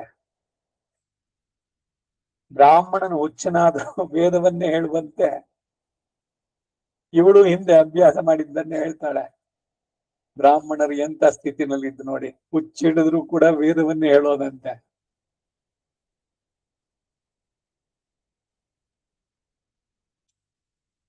ಅದಕ್ಕಾಗಿ ಇವಳು ಹಿಂದೆ ಏನ್ ಅಭ್ಯಾಸ ಮಾಡಿದ್ಲು ಅದನ್ನೇ ಹೇಳ್ತಾ ಇದ್ದೆ. ಇವಳದು ಒಂಥರ ಹುಚ್ಚು. ಇವಾಗ ಮಗಳ ಸ್ಥಿತಿ ಹಿಂಗಾಗ್ಬಿಟ್ಟಿದ್ಯಲ್ಲ, ಏನ್ ಮಾಡ್ಲಿ? ತಾಳ್ಪಟ್ಟ ತಣ್ತುಳಾಯ್ ತಾಮಂ ಎಂಬ ತುಳಸಿ ಮಾಲೆಯಲ್ಲಿ ಆಸೆ ಪಟ್ಲು. ತುಳಾಯ್ ಅಂದ್ರೆ ಯಾವಾಗಲೂ ಅದನ್ನೇ, ತುಳಸಿಯನ್ನೇ ಹೇಳ್ತಾ ಇದ್ದಾಳೆ. ನೀ ಕೆಟ್ಟೆ, ಇದು ಲಭಿಸೋದು, ಇದು ಹಿಂದೆ ಯಾವಾಗಲೂ ನಡೆದದ್ದು, ಇವಾಗಲ್ಲ ಅಂತ ಎಚ್ಚರಿಸಿದ್ರು ಅದು ಕಿವಿನಲ್ಲಿ ಬೀಳೋದಿಲ್ಲ. ಕುಲಶೇಖರ ಚೇಳ ಚೋರ ಪಾಂಡ್ಯ ಎಲ್ಲದನ್ನು ಜಯಿಸಿ ಅಧಿಪತಿಯಾಗಿದ್ದವನು. ರಾಮಾಯಣದ ಕತೆ ಕೇಳ್ತಾ ಕೂತಿದ್ದಾಗ ರಾವಣ ಸೀತೆ ಕರ್ಕೊಂಡು ಹೋದ ಅಂತಂದಾಗ ಸೇನಾಪತಿಗೆ ಆರ್ಡರ್ ಮಾಡ್ದ, ನಡೀರಿ ಹೋಗೋಣ. ನೀರೊಳಗೆ ಇಳಿದ್ಬಿಟ್ಟಿದ್ದಾರೆ, ಸಮುದ್ರದಲ್ಲಿ ಹೋಗ್ತೀನಿ ಅಂತ ಲಂಕೆಗೆ. ಸಾಕ್ಷಾತ್ ಆಗಿ ಭಗವಂತನೇ ಬಂದು ಹೇಳ್ದ, ಅಪ್ಪ ಕುಲಶೇಖರ, ಅದು ನಡೆದಿದ್ದು ತ್ರೇತಾ ಯುಗದಲ್ಲಿ, ನಿನ್ ಕಾಲ ಯಾವ್ದೋ, ಇಲ್ಲಿ ನೋಡ್ ನನ್ನ ಪಕ್ಕದಲ್ಲಿ ಸೀತೆ ಇದ್ದಾಳೆ. ನೀನ್ ಇವಾಗ ಇದು ಲಂಕೆಗೆ ಹೋಗ್ಬೇಕಾದ್ ಬೇಕಿಲ್ಲ ಅಂತ. ಎಷ್ಟು ಮಟ್ಟಿಗೆ ತನ್ಮಯತೆ! ಅವಾಗ ಏನ್ ಅನ್ಸುತ್ತೆ ಬೇರೆಯವ್ರಿಗೆ, ತಲೆ ಕೆಟ್ಟಿದೆ ಅಂತ ತಾನೆ. ಹಾಗೆ ತಲೆ ಕೆಡಬೇಕು, ಈ ಭಗವಂತನ ಹುಚ್ಚಿಡ್ಸ್ಕೋಬೇಕು. ಇತರರು ಪಿತ್ತರೆಂದೇ ಪಿರರ್, ಬೇರೆಯವರೆಲ್ಲ ಇವ್ನಿಗೆ ಹುಚ್ಚು ಅಂತಾರೆ, ಅವ್ರ ಹೆಸರೇ ಪಿಯ್ಯಾಳ್ವಾರು, ಹುಚ್ಚಾಳ್ವಾರು. ಭಗವಂತನ ಹುಚ್ಚು ಹೊತ್ತಿಸ್ಕೊಂಡವರೆಲ್ಲ ಉದ್ಧಾರವಾಗಿದ್ದಾರೆ, ಯಾರು ಹಾಳಾಗಿಲ್ಲ. ಆದ್ದರಿಂದ ಇವಳನ್ನು ಎಚ್ಚರಿಸಿದ್ರು ಅದು ಅವಳ ಕಿವಿ ಮೇಲೆ ಬೀಳುವುದಿಲ್ಲ. ಆದ್ದರಿಂದ ಯುಕ್ತಿಯಿಂದ ಇವಳನ್ನು ತಿದ್ದಲು ಸಾಧ್ಯವಿಲ್ಲ. ಮಾಲು ಮೋಹಿಸುವಂತಹ ಮಾಲುದಲ್ ಮೋಹ ಪರಿಭಾಷವಾಗೋದು. ಇದು ಒಂದು ಮಾತು ಮಾತ್ರವಾಗದೆ ಅಂತರಂಗವು ನಶಿಸುವಂತಾದಳು. ಮಣಿಯ ಪ್ರಭೆಯಲ್ಲಿ ಅಗ್ನಿ ಎಂಬ ಬುದ್ಧಿ ಉಂಟಾದರೆ ಅದು ಮತ್ತೆ ಸುಡಬೇಕೇನು? ಮಣಿ ಜ್ವಲಿಸುತ್ತೆ, ಅದ್ರಲ್ಲಿ ಬೆಂಕಿ ಇದೆಯಾ? ವಲ್ವಿನಯೇನ್, ಮೋಹದಲ್ಲಿ ಮುಳುಗಿರುವ ಇವಳಿಗೆ ಒಂದು ದುಃಖವೂ ಇಲ್ಲವಲ್ಲ. ಎಚ್ಚರ ತಪ್ಪದೆ ಅನುಸಂಧಾನ ಮಾಡುತ್ತಿರುವ ಇದು ನನ್ನ ಪಾಪ ಅಲ್ಲವೇ? ಮಡವಲ್ಲಿಯೇ ಆಶ್ರಯಿಸಿದ್ದನ್ನ ಬಿಡದೆ ಇರೋದು. ಮಡಪ್ಪಂ ಒಂದು ಆಶ್ರಯದಲ್ಲಿ ಸೇರಿಸಬೇಕಾದ ವಯೋವಸ್ಥೆ. ವಲ್ಲಿ ಪತಿ ಸಂಯೋಗ ಸುಲಭಂ ವಯ, ಗಂಡನ ಜೊತೆಯಲ್ಲಿ ಸೇರಿಸಬೇಕಾದ ವಯಸ್ಸು ಎಂಬಂತಿರುವಂತಹದ್ದು. ಯೌವನದಲ್ಲಿ ಹುಚ್ಚು, ಪರಸ್ಪರ, ಕಾಮಾತುರಾಣಂ ನ ಭಯಂ ನ ಲಜ್ಜ, ವಯೋಧರ್ಮ. ಹೀಗೆ ನನ್ನ ಮಗಳ ಸ್ಥಿತಿ ಆಗಿದೆ, ಏನ್ ಮಾಡ್ಲಿ ಅಂತ ತಾಯಿಯಾದವಳು ತನ್ನ ಮಗಳ ಬಗ್ಗೆ ವಿಲಪನೆ ಮಾಡುವಂತ. இரண்டாம் பாட்டு. சர்வரட்சகனாத சர்வேஸ்வரன் பழையாபத்திலே தன் விபூதி ரட்சணம் பண்ணினான் ஆகில் அது உன் பேச்சுக்கு உடலாமோ என்ன, அது உடல் நன்றாகில் தவிர்கிறேன். என் பருவத்தில் பெண்களுக்கு உதவின இடத்திலே எனக்கு உதவ தட்டு என்ன நான் என்றாள் என்கிறாள். ಸರ್ವರಕ್ಷಕನಾದ ಸರ್ವೇಶ್ವರನು ಪ್ರಳಯ ಎಂಬ ಆಪತ್ತಿನಲ್ಲಿ ತನ್ನ ಸ್ವತ್ತಾದ ಸಮಸ್ತ ಲೋಕಗಳನ್ನು ರಕ್ಷಣೆ ಮಾಡಿದ, ಎಲ್ಲವನ್ನೂ ತನ್ನ ಉದರದಲ್ಲೇ ಇಟ್ಟುಕೊಂಡು ರಕ್ಷಿಸಿದ. ಆದರೆ ಅದು ನಿನ್ನ ಅನುಭವಕ್ಕೆ ಅನುಗುಣವಾಗುವುದೋ ಅಂತ ಕೇಳಿದ್ರೆ, ಅನುಭವಕ್ಕೆ ಒದಗದಿದ್ದಲ್ಲಿ ಅದನ್ನು ಬಿಟ್ಟು ಬಿಡ್ತೇನೆ. ನನ್ನ ಸಮಾನ ವಯಸ್ಕರಾದ ಹೆಣ್ಣುಗಳಿಗೆ ಅವನು ಉಪಕರಿಸಿದಂತೆ ನನಗೂ ಉಪಕರಿಸಲು ತೊಂದರೆ ಏನು? ದೇಶಿಕರು ಇದಕ್ಕೆ ಹೇಳೋದು, ಪ್ರಹ್ಲಾದ, ಗಜೇಂದ್ರ, ಜಟಾಯು, ಒಬ್ರೆ ಇಬ್ರೆ ವೃತ್ತಾಂತಗಳು. ಅವರೆಲ್ಲ ನಿನ್ ಸಂಬಂಧಿಗಳ? ನಾನು ಮಾತ್ರ ಬೇರೆಯವನಾದ್ನ? ಇಲ್ಲ, ಅಷ್ಟು ಜನರನ್ನು ರಕ್ಷಣೆ ಮಾಡಿದವ್ರಿಗೆ ನಾನೊಬ್ಬನ್ ಸೇರಿಸ್ಕೊಂಡ್ರೆ ಏನು?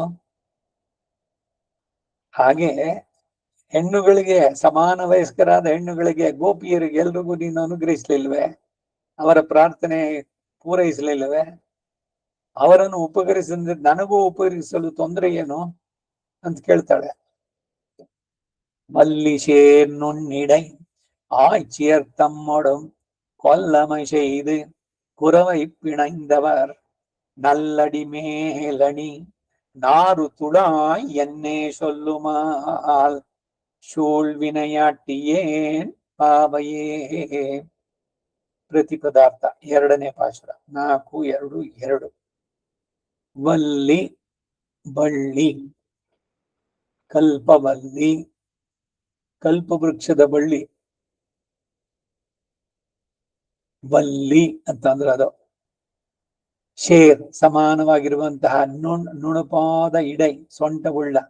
ಆಯ್ಚಿಯರ್ ತಮ್ಮೊಡು, ಶರೀರದ ಸೌಂದರ್ಯ. ತಿರುಮಂಗೆ ಆಳ್ವಾರು ಅಷ್ಟೇ, ಅವ್ರು ಎಷ್ಟು ಸುಂದರವಾಗಿದ್ರು ಅಂದ್ರೆ, ಎರಡು ಕೈ ತೋರು ಬೆರಳು ಹೆಬ್ಬೆರಳುಗಳನ್ನು ಸೇರಿಸ್ಕೊಂಡ್ರೆ ಅಷ್ಟೊಳಗಡೆ ಅವ್ರ ಸೊಂಟ ಇಡ್ಬೇಕು. ಸಿಂಹ ಕಟಿ ಅಂತ ಹೇಳ್ತಾರೆ ಸೌಂದರ್ಯ ಹೇಳ್ಬೇಕಾದ್ರೆ ದೈಹಿಕವಾಗಿ. ನುಣುಪಾದ ಸೊಂಟವನ್ನುಳ್ಳ ಆಯ್ಚಿಯರ್ ತಮ್ಮೊಡು, ಗೋಪಕನ್ಯರೊಡನೆ ಅವರ ಇತಿಮಿತಿಗಳು ಕಳಚಿ ಹೋಗುವಂತೆ ಕೊಲ್ಲಮೈ ಅಮರ್ಯಾದಾವಹವಾದ ವ್ಯಾಪಾರಗಳನ್ನ செய்து ಮಾಡಿ ಕುರವೈ ರಾಸಕ್ರೀಡೆಯನ್ನ ಪಿಣೈಂದವರ್ ನಡೆಸಿದವನ ನರ್ತನಕ್ಕೆ ಅನುಗುಣವಾಗಿ ಹೆಜ್ಜೆ ಹಾಕುವ ಸುಂದರವಾದ ಅಡಿಮೇಲ್ ಪಾದಕಮಲಗಳಲ್ಲಿ ಅಣಿ ಅಲಂಕರಿಸಲ್ಪಟ್ಟಂತ ನಾರು ಪರಿಮಳದಿಂದ ಕೂಡಿರುವ ತುಳಾ ಎಂದ್ರೆ ತುಳಸಿ ಎಂದೇ ಸೊಲ್ಲು ಹೇಳ್ತಾ ಇದ್ದಾಳೆ. ಶೂಳ್ ಇವಳು ಈ ರೀತಿಯನ್ನು ಇರುವುದನ್ನ ತಪ್ಪಿಸಿಕೊಳ್ಳಲು ಸಾಧ್ಯವಾಗದಂತೆ ಸುತ್ತುವರೆದಿರುವ ವಿನಯ್ ಆಟ್ಟಿಯೇನ್ ಪಾಪವನ್ನುಳ್ಳಂತ ನನ್ನ ಪಾವೈ ಹೆಣ್ಣು ಮಗಳು. ರಾಸಕ್ರೀಡೆ, ಶರನ್ನವರಾತ್ರಿ, ಹುಣ್ಣಿಮೆಯ ರಾತ್ರಿ, ಯಮುನಾ ನದಿ ತೀರ, ಮರದ ಕೆಳಗೆ ಕೃಷ್ಣ ಕುಳಿತು ಗೋವಿಂದನ ವೇಣುಗಾನ, ಪೆರಿಯಾಳ್ವರ 10 ಪಾಶುರದಲ್ಲಿ ಅನುಸಂಧಾನ ಮಾಡಿದ್ರು. ಈ ಕೊಳಲಿನ ನಾದ ಕೇಳಿ ಹಸುಗಳು ಕರುಗಳಿಗೆ ಹಾಲು ಕುಡಿಸ್ತಾ ಇದ್ದಿದ್ದು ಎಲ್ಲ ಆ ಮೆಲ್ಕಾಗ್ತಾ ಇದ್ದಿದ್ ಬಾಯಿ ಹಂಗೆ ಇಟ್ಕೊಂಡಂತೆ ಮಕ್ಕಳು ಸ್ಟ್ಯಾಚು ಅಂತ ಹೇಳೋ ತರದಲ್ಲಿ. ಆ ಪಕ್ಕದಲ್ಲಿ ಹಾಲು ಕುಡಿಬೇಕಾದ್ರೆ ಕಡೈಶೋರ ನೊರೆ ಹಾಲು ಸೈಡಿನಿಂದ ಬೀಳ್ತಾ ಇದೆ. ಆ ಕರು ಕುಡಿತಾ ಇದ್ದಿದ್ದು ಹಂಗೆ ನಿಲ್ಸಿದೆ. ಎಳೆದ ಚಿತ್ತಿರಂಪೋಲ ನಿಂದನವೇ, ಬರೆದ ಚಿತ್ರದಂತೆ ಎಲ್ಲ ಸ್ಟ್ಯಾಚ್ಯೂ ತರ ನಿಂತು ಬಿಟ್ವು. ಯಾಕೆ? ಗೋವಿಂದನ ಕೊಳಲಗಾನ, ಕೃಷ್ಣನ ಕೊಳಲಿನ ಕರೆ, ಪಕ್ಕದ ಗಂಡನ ಮರೆ, ತೊಟ್ಟಿಲಲ್ಲಿರುವ ಹಸುವು ಸಹ ಮರೆ. ಏನು ಸೆಳೆತ ಅದು! ಅಯಸ್ಕಾಂತಕ್ಕಿಂತ ಪ್ರಭಾವಶಾಲಿಯಾಗಿದ್ದು. ಹಾಗೆ ಎಲ್ಲರೂ ಅಲ್ಲಿ ಸೇರಿದ್ರು. ಇವರ ಬಯಕೆ ಯಾವಾಗಿಂದದು? ರಾಮಾಯಣದಲ್ಲಿ ಅರಣ್ಯಕಾಂಡ, ಅಯೋಧ್ಯಕಾಂಡದಲ್ಲಿ ಇವರೆಲ್ಲ ಅರಣ್ಯದಲ್ಲಿದ್ದವರು ಋಷಿಗಳು, ಅನೇಕ ಸಹಸ್ರ ವರ್ಷಗಳಿಂದ ತಪಸ್ಸನ್ನ ಆಚರಿಸಿ ಮಾಡ್ತಾ ಇದ್ದಿದ್ದು. ರಾಕ್ಷಸರ ಉಪಟಳೆಯನ್ನ ಅದನ್ನೆಲ್ಲ ಪರಿಹಾರ ಮಾಡ್ಕೊಂಡಾಯ್ತು. ಬಂದ ರಾಮ. ಮುಹೂರ್ತ, ಅರ್ಧ ಮುಹೂರ್ತದಲ್ಲೇ 14,000 ಜನಸ್ಥಾನದಲ್ಲಿ ಒಬ್ಬ ರಾಕ್ಷಸ ಇಲ್ಲದಂತೆ ಧೂಳಿಪಟ ಮಾಡಿದ್ದು. ಒಬ್ಬ ಬದುಕಿ ಓಡೋದ ಅಲ್ಲಿ ಇನ್ಫಾರ್ಮೇಶನ್ ನೋಡೋಕೆ. ಇನ್ನಿಕ್ಕವರಷ್ಟು ಪೂರ ರಾಕ್ಷಸರಿಂದ ಮುಕ್ತವಾದಂತದ್ದಾಯ್ತು. ಮುನಿಗಳ ಇದೆಲ್ಲ ಎಲ್ರೂ ಧನ್ಯವಾದ ಹೇಳಿದ್ರು. ಇನ್ನೊಂದು ಕೋರಿಕೆ ನಮ್ದು ಅಂದ್ರು ಅವರು. ಏನು ಅಂದ್ರು? ನಿನ್ನ ರೂಪ ಇದೆಯಲ್ಲ, ಈ ರಾಮ, ರಮಯತಿ ಇತಿ ರಾಮ, ನಿನ್ನನ್ನು ನಾವು ಆಲಂಗಿಸ್ಕೊಳ್ಬೇಕು. ನಮ್ಮ ಈ ತಪಶಕ್ತಿಯಿಂದ ನಾವು ಒಬ್ಬೊಬ್ಬರು ಒಂದೊಂದು ಹೆಣ್ಣಾಗಿ ನಿನ್ನನ್ನು ಆಲಂಗಿಸ್ಕೊಳ್ಬೇಕು. ಅದನ್ನ ನೀನು ಅನುಗ್ರಹಿಸ್ಬೇಕು ಅಂದ್ರು. ಅದು ಈಗ ಬೇಡ, ನೀ ಸ್ವಲ್ಪ ಕಾಯಿದೆಯಿಂದ ಅವನು. ಸೊ ಆಗ ಕೇಳಿದ ಪ್ರಾರ್ಥನೆ ಈಗ ಗೋಪಿಯರಾಗಿ ಬಂದಿದ್ದಾರೆ. 5 ಲಕ್ಷ ಗೋಪಿಯರು, ಅವರ ಜೊತೆಗೆ 5 ಲಕ್ಷ ಕೃಷ್ಣ.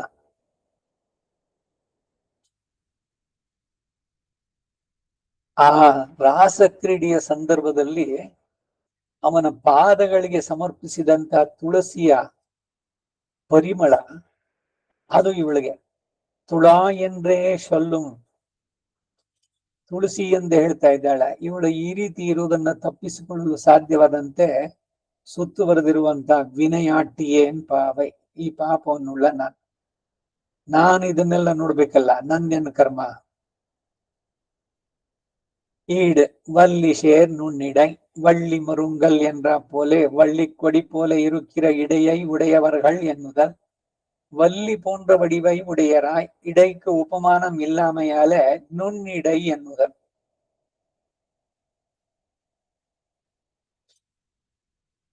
ஆய்ச்சியர் தம்மடும் என் பருவத்தின் பெண்கள் பலருக்கும் உதவினவர் அவர்கள், எல்லார் விடாயும் உடைய எனக்கு உதவத்தட்டென் என்னான் என்றாள்.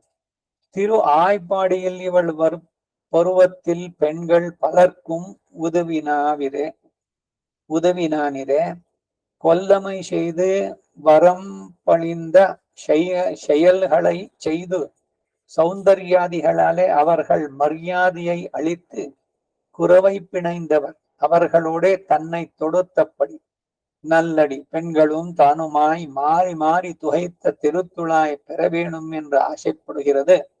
பிரம்மச்சாரி எம்பெருமான் திருவடிகளில் திருத்துழாய் ஆசைப்படு அவள் அன்றே இவள் நாறு துழாய், அவர்களும் அவனுமாக திருத்துழாய் ஆசைப்படும் அவள் அன்றே இவள் நாறு துழாய், அவர்களும் அவனுமாக துகைத்தது என்று அறியும் காணும் இவள் பரிமளத்தை.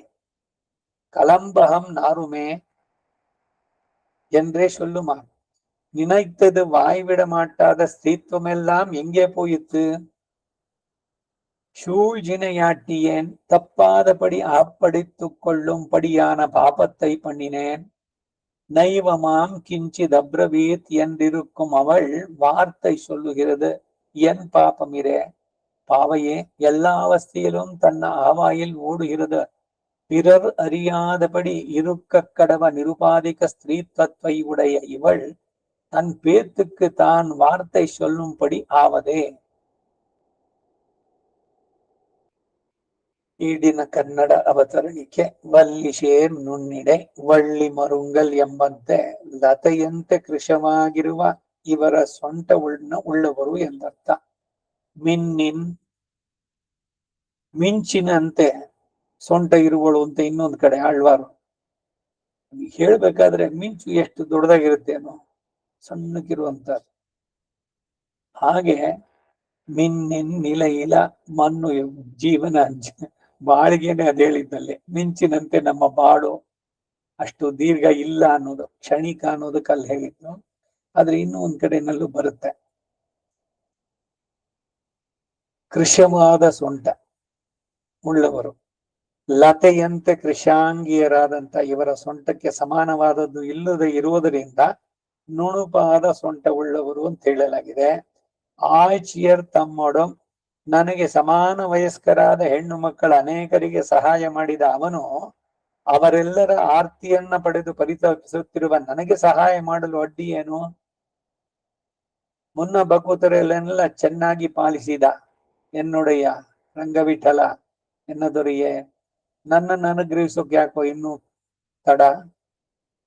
ಏನು ನಾನೇ ಫಸ್ಟ್ ಅಂತೇನಿಲ್ಲ, ಎಲ್ರು ಎಂತೆಂತ ಇವರನ್ನೆಲ್ಲ ನೀನು ಒಪ್ಪಿಸ್ಕೊಂಡಿದ್ದೀಯ, ನನ್ನಲ್ಲಿ ಯಾಕೆ ಇನ್ನೂ ಕೃಪೆ ಇಲ್ಲ?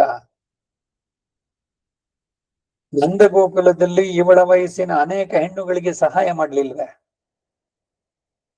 ಕೊಲ್ಲಮೈ செய்து ಎಲ್ಲೆ ಮೀರಿದ ಚೇಷ್ಟಿತಗಳನ್ನ ಮಾಡಿ ಸೊಲ್ಲಪಡಾದ ಇದಾಯಿ ಏನ್ ಬರುತ್ತೆ?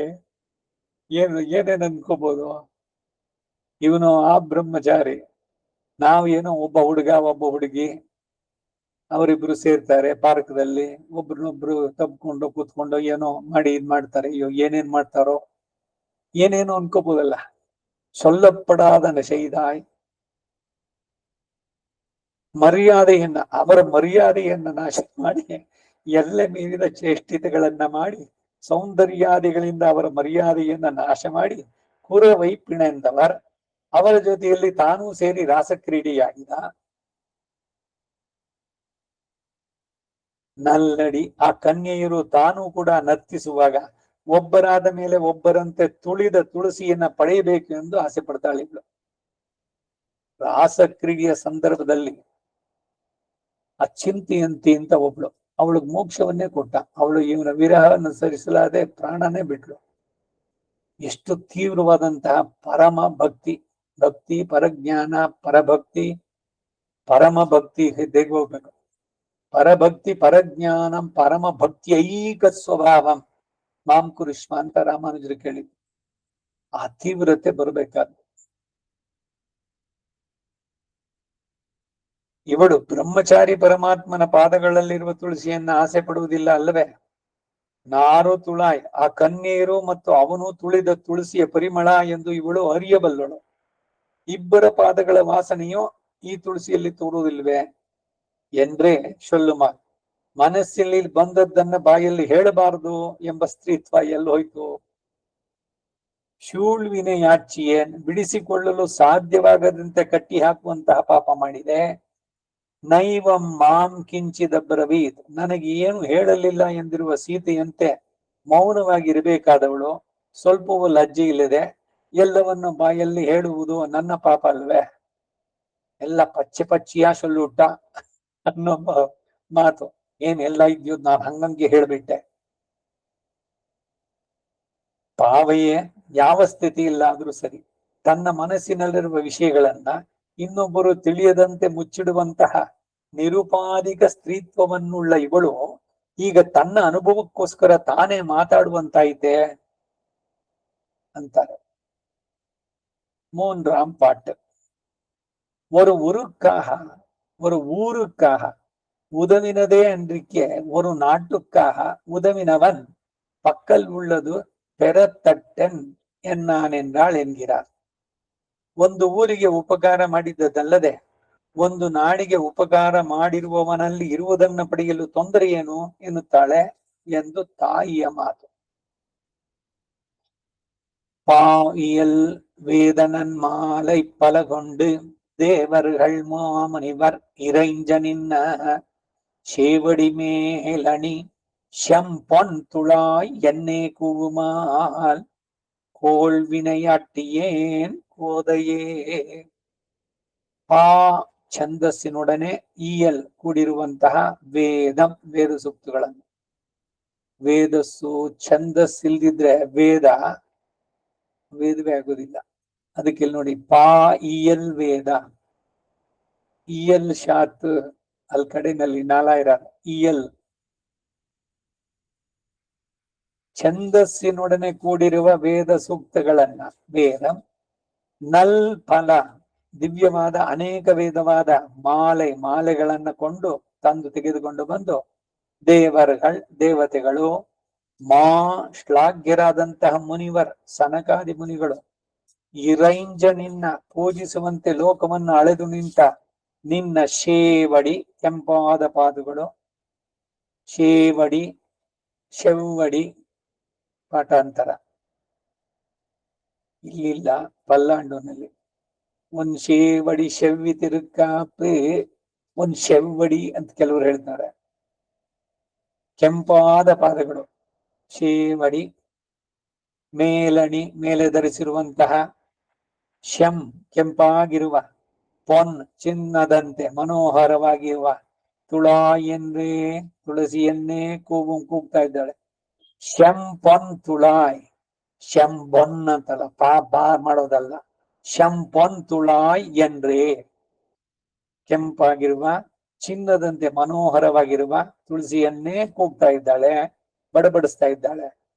ಕೋಳ್ ಪ್ರಬಲವಾದ ವಿನಯಾಟಿಯೇನ್ ಪಾಪವನ್ನುಳ್ಳವಳಾದ ನನ್ನ ಕೋದೈ, ಮಾಲೆಯನ್ನ ಉಳ್ಳವಳು, ಹೋಮಾಲೆಯಂತೆ ಇರುವವಳು. ಈಡ್ ಪಾ ಇಯಲ್ ವೇದಂ, ಪಾಮಾಲೆ ಈಯತ್ತಪ್ಪಟ್ಟ ವೇದಂ, ಛಂದಸ್ಸುಕ್ಕಳಾಲೆ ಸೊಲ್ಲಪಟ್ಟ ವೇದಂ. ಛಂದೋಬದ್ಧವಾಗಿರ್ಬೇಕು, ಪದಾನ ಚೂರ್ ಮಾಡಿ ಎಲ್ಲೆಲ್ಲೋ ನಿಲ್ಸೋದಲ್ಲ. ಯಾವ ಬದ್ಧ ಲಯ ಇದೆಯೋ ಆ ರೀತಿನಲ್ಲೇ ಪಾರಾಯಣದಲ್ಲೂ ಅಷ್ಟೇನೆ. ಈಗ ತಿರುಮಂಗೈಯಾಳ್ವಾರ್, ನಾರ್ ಕವಿ ಪೆರುಮಾಳ್ ಅವ್ರಿಗೆ ಯಾವ ಲಯಬದ್ಧವಾಗಿ ಹೇಳಿದ್ದಾರೆ ಅದನ್ನ ಅರ್ಥಾನುಸಂಧಾನಕ್ಕೆ ಮಾಡ್ಲಿ. ಅಷ್ಟು ಅಕ್ಷರಗಳು ಆ ಲೈನ್ದಲ್ಲಿದೆ ಅಂದ್ರೆ ಹಂಗೆ ಹೇಳ್ಬೇಕದನ್ನ. ಎಲ್ಲೋ ನಿಲ್ಲಿಸ್ಬಿಟ್ಟು ಏನೋ ಮಾಡೋದು ಸರಿ ಅಲ್ಲ, ಆದ್ರೆ ಏನೋ ಪದ್ಧತಿ ಮಾಡ್ಕೊಂಡಿದ್ದಾರೆ.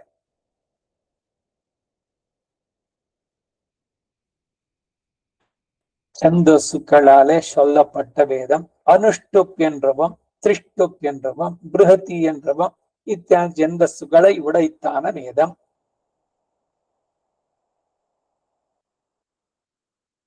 ಸಂಧ್ಯಾವಂದನೆಯಲ್ಲಿ ಎಲ್ಲ ಛಂದಸ್ಸುಗಳನ್ನು ನಾವು ಹೇಳ್ತೀವಿ. ಸಪ್ತ ವ್ಯಾಹೃತೀನಾಂ, ವ್ಯಾಹೃತಿಗಳು ಪೂರಾದಿ ಸಪ್ತ ವ್ಯಾಹೃತೀನಾಂ ಅತ್ರಿ ಭೃಗು ಕುತ್ಸ ವಸಿಷ್ಠ ಗೌತಮ ಕಶ್ಯಪ ಅಂಗೀರಸ ಋಷಿಯ. ಗಾಯತ್ರಿ ಅನುಷ್ಟುಪ್ ಬೃಹತಿ ಪಂಕ್ತಿ ತ್ರಿಷ್ಟುಪ್ ಗತಿ ಛಂದಾಗಂಸಿ. ಅಗ್ನಿ ವಾಯು ವರ್ಗ ಮುಂದಕ್ಕೆ ಬರುತ್ತೆ. ಛಂದಸ್ಸುಗಳು, ಆ ಛಂದಸ್ಸುಗಳು ಅಂದ್ರೆ ಏನು ಅಂದ್ರೆ ಅಷ್ಟಷ್ಟು ಅಕ್ಷರಗಳಿರ್ಬೇಕು, ಆಯಾಯ ಮಾತ್ರೆಗಳು ಅಷ್ಟೇ ಇದರಲ್ಲಿ ಹೇಳಬೇಕು. ಅನುಷ್ಟುಪ್ ಛಂದಸ್ಸು, ತ್ರಿಷ್ಟುಪ್ ಛಂದಸ್ಸು. ವಾಲ್ಮೀಕಿ ತನ್ನ ಶಿಷ್ಯರೊಡನೆ ತಮಸಾ ನದಿ ತೀರದಲ್ಲಿ ಸ್ನಾನಕ್ಕೆ ಹೋಗ್ಬೇಕಾದ್ರೆ ಕ್ರೌಂಚ ಪಕ್ಷಿಗಳಲ್ಲಿ ಒಂದು ಗಂಡು ಪಕ್ಷಿಗೆ ಅವನು ಬೇಡ ಬಿಟ್ಟ. ಅವ್ರ ಬಾಯಿನಲ್ಲಿ ಬಂದಿದ್ದು ಅನುಷ್ಟುಪ್ ಛಂದಸ್ಸಿನಲ್ಲಿ ಬಂದಂತ ಮಾತು. ಇಬ್ರು ಅವನಿಗೆ ಶಾಪ ಕೊಡೋದು ಅಂತ, ಮಾನಿಷಾದ ಪ್ರಸ್ಥ ಅಂತ ಹೇಳ್ಬೇಕಾದ್ರೆ ಆಮೇಲೆ ನನ್ನ ಬಾಯಿನಲ್ಲಿ ಅವನನ್ನ ಇದ್ ಮಾಡಿದ್ನಲ್ಲ ಅಂತ. ಇವ್ರಿಗೆ ಆ ಪರಿಸರ ಸಂದರ್ಭ ಅವೆರಡು ಪ್ರೀತಿಯಿಂದ ಒಂದೊಂದು ಜೊತೆನಲ್ಲಿ ಕೂತಿದ್ವು. ಅದರಲ್ಲಿ ಇವನು ಹೊಡೆದ್ಬಿಟ್ನಲ್ಲ ಆ ಹೆಣ್ಣು ಕ್ರೌಂಚದ ಆಕ್ರಂದನ. ವಾಲ್ಮೀಕಿಗೆ ಅದು ಶ್ಲೋಕ ರೂಪವಾಗಿ ಬಂತದು. ಚತುರ್ಮುಖ ಬ್ರಹ್ಮನೇ ಬಂದ್ ಹೇಳ್ದ, ನಾನೇ ನಿನ್ ಬಾಯಿನಲ್ಲಿ ಹೊರಡಿಸಿದ್ದದು, ಅದೇ ಮಂಗಳ ಶ್ಲೋಕ, ನೀನೇನ್ ಯೋಚನೆ ಮಾಡಬೇಡ, ನಿನ್ ಬಾಯಿನಲ್ಲಿ ಏನೋ ಬಂತಲ್ಲ ಅಂತ. ನೀ ರಾಮಾಯಣವನ್ನು ರಚಿಸು. ಇದೇ ತಾನೆ ಪೀಠಿಕೆ ರಾಮಾಯಣಕ್ಕೆ ಆರಂಭ. ಹಾಗೆ ಛಂದೋಬದ್ಧವಾಗಿ ಬಂದಂತದ್ದು. ಅನುಷ್ಟುಪ್ ತಿಷ್ಟುಪ್ என்றவம், ಬೃಹತಿ என்றவம் ಇತ್ಯಾದಿ ಛಂದಸ್ಸುಗಳ ಉಡೈತ್ತಾನ ವೇದಂ. நன்மாலை அதின் நன்றான மாலை ಹೇಳಿಕೊಂಡೆ, ಶ್ರೀ ಪುರುಷ ಸೂಕ್ತಾದಿ ಹೇಳಿಕೊಂಡೆ, ಸರ್ವೇ ವೇದ ಯತ್ ಪದಮಾಮನಂತಿ. ಯಾರನ್ನ ಕುರಿತು ಎಲ್ಲ ವೇದಗಳು ಆಮನಂತಿ ಹೇಳುತ್ತವೋ. ವೇದೈಶ್ಚ ಸರ್ವೈಹಿ ಅಹಮೇವ ವೇದ್ಯ.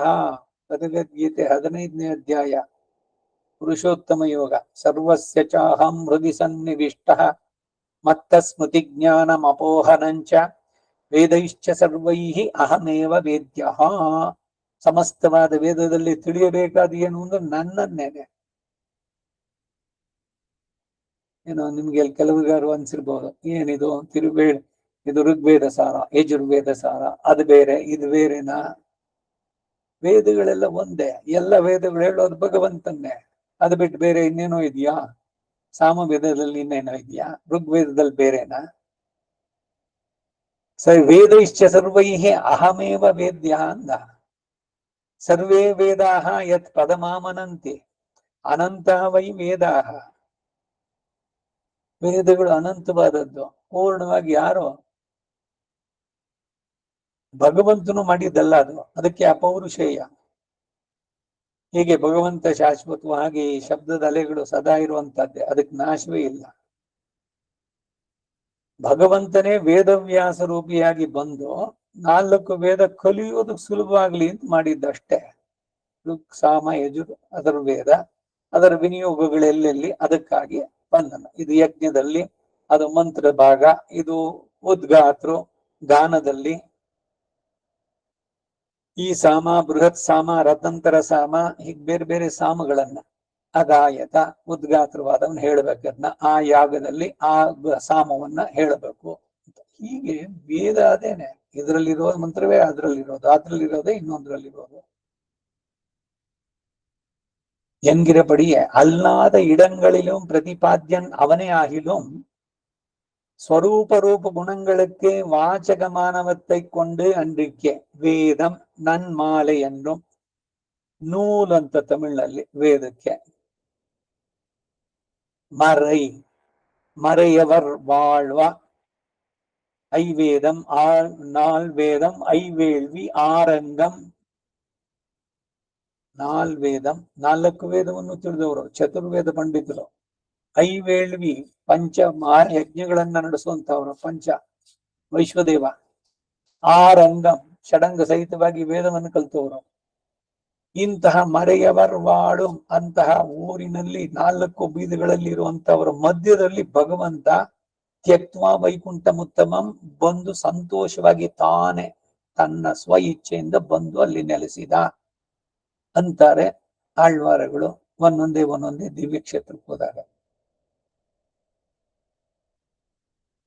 நன்மாலை என்று பிரித்து ஆராதனத்திலும் விபூதி விஷயமாகவும் பரந்திருக்கும் வேதத்தையும் ஸ்ரீ புருஷ சூக்தாதிகளையும் கொண்டென்றும் தேவர்கள் மாமுனிவரை இறைஞ்ச நின்ற தேவர்களும் சனகாதிகளும் சங்கை சுராணாம் என்கிறபடியே ಸ್ತೋತ್ರಂ பண்ணி ಆಶ್ರಯಿಕ ತಿರುವುಲಹ அளந்து ನಿನ್ನ ಶೇವಡಿ ಅಂತಹ ಇವರಿಂದ ಸೇವಿಸುವಂತಹ ಭಗವಂತನ ದಿವ್ಯ ಚರಣ ಶೇವಡಿ மாமுதல் அடிப்போதொன்னு கவில் தளர்த்தி என்கிறபடியே தலையிலே பூ போலே வந்திருக்கிற போது மேலே பார்த்தவாறே அனுபாவியமாயிருந்த சிவப்பை உடத்தாயிருக்கை அடியில் ராகவிரே இப்படி ஆக்கித்து இவளை அன்றிக்கே செவ்விய அடியன்றாய் அடிக்குச் செவியாவது பொது நின்ற பொன்னங்கழல் என்கிறபடியே ஆஷ்டித அனாஷ்டித விபாகம் அற எல்லார் தலையிலும் வைத்த செவ்வை தளிர்ப்புறையும் திருவடியன் தலைமேலவே என் ஈடுபடும்படியிலே அடியில் ஆர்ஜவம் இருப்பது சேவடி மேலணி செம்பொன் துளாய் அத்திருவடிகளில் சாத்தின ஸ்புரணீயமான திருத்துளாய் என்று சொல்லி கூப்பிடான் என்றாள். என்றே கூமால் தோளில் சாத்தின மாலை கொடுக்கிலும் கொள்ளார் ஆள் ஆச்சரியத்திலே அசை கோள்வினை அட்டியேன் முடித்தல்லது விடாத ಪಾಪத்தை பண்ணின என்னுடைய ಅಂದ್ರಿಯ ಅನುಭವಿಸಿ ತೀರಿಸದಂತಹ ಪಾಪಗಳು முடித்தல்லது விடாத்த பாபத்து பண்ணின என்னுடைய அன்றிய கோள் என்று மிடுக்காய் அனுபவைகம் விநாசியம் ஆன பாபம் என்னுதல் போதைய தன் மாலையையும் மயிர் முடியையும் கண்டார் படுமத்தை தான் படுவதே.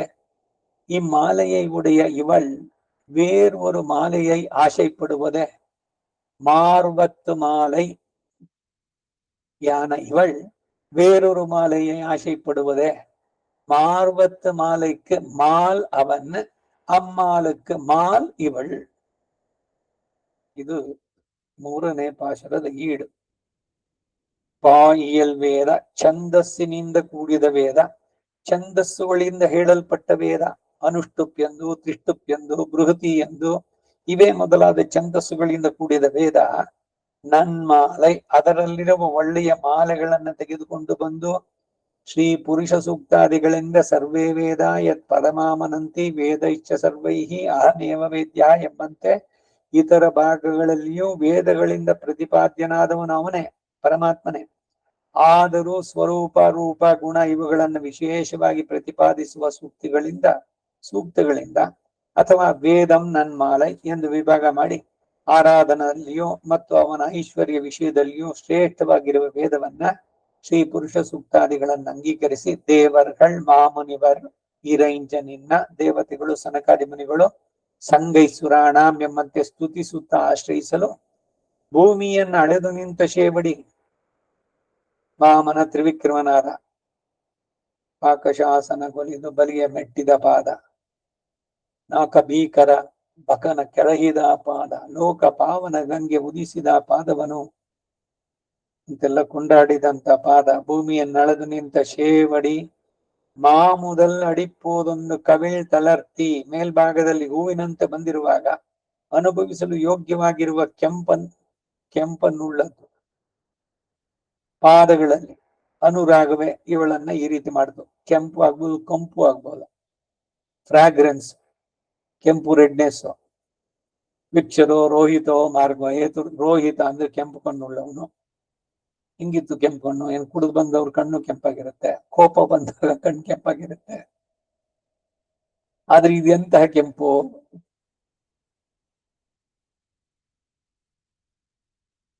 ಆ ಕೆಂಪು ಅವನ ಪಾದಗಳಲ್ಲಿರುವ ಅನುರಾಗವೇ ಇವಳನ್ನ ಈ ರೀತಿ ಮಾಡಿತು. ಅಥವಾ ಕೆಂಪಾದ ಪಾದಗಳು ಎಂದಾಗ ಪಾದಗಳಿಗೆ ಕೆಂಪು ಎಂದರೆ ಪೊದು ನಿನ್ನ ಪೊನ್ನಂಕಳಲ್ ಎಂಬಂತೆ ಆಶ್ರಿತ ಅನಾಶ್ರಿತ ವಿಭಾಗ ಇಲ್ಲದೆ ಎಲ್ಲರ ಶಿರಸ್ಸಿನಲ್ಲೂ ಇಟ್ಟಂತದ್ದು ಶಟಾರಿ. ಇವರಿಗೆ ಅವರಿಗೆ ಅಂತಿಲ್ಲ. ಸಿದ್ಧಾಂತದಲ್ಲಿ ಹೇಳೋದು ಎಲ್ರಿಗೂ ಅರ್ಹತೆ ಶಟಾರಿಯನ್ನ ತಲೆ ಮೇಲೆ ಧರಿಸೋಕೆ. ಆದ್ರೆ ಶಟಾರಿಯನ್ನ ಧರಿಸ್ಬೇಕಾದ್ರೆ ಇವ್ರು ಶುದ್ಧರಾಗಿರ್ಬೇಕಷ್ಟೆ. ಅದಕ್ಕಾಗಿ ಇವ್ರು ಮಾಡಿದ್ರು. ಸೊ ಹಾಗಾಗಿ ಆ ಶಟಾರಿ ಎಲ್ರಿಗೂ ತಲುಪಬೇಕು ಅನ್ನೋದು ಸರಿ. ಆದ್ರೆ ಇವರುಗಳು ದೂರದಿಂದಾನೇ ತಲೆಗೆ ತೋರಿಸೋದು ಅದು ಸರಿ. ಯಾಕೆಂದ್ರೆ ಸ್ನಾನವೂ ಮಾಡದೆ ಬರುವುದು ಏನ್ ಮಹಾ ಹಿಂಗೆ ಬರ್ತೀವಿ ಅಂತ ಅನ್ಕೊಂಡು ದೇವಸ್ಥಾನಕ್ಕೆ ಬಂದು ತಲೆ ಮೇಲೂ ಅವರು ಆಶ್ರಿತರೋ ಅನಾಶ್ರಿತರೋ ಎಲ್ರಿಗೂ ಕೂಡ ದೇವಸ್ಥಾನದಲ್ಲಿ ಆ ಶುಚಿಯನ್ನ ಕಾಪಾಡೋದಕ್ಕಾಗಿ, ಅದರ ಪಾವಿತ್ರ್ಯತೆಯನ್ನ ಕಾಪಾಡೋದಕ್ಕಾಗಿ ದೂರದಿಂದ ಮಾಡೋದು ಅದು ಸರಿ.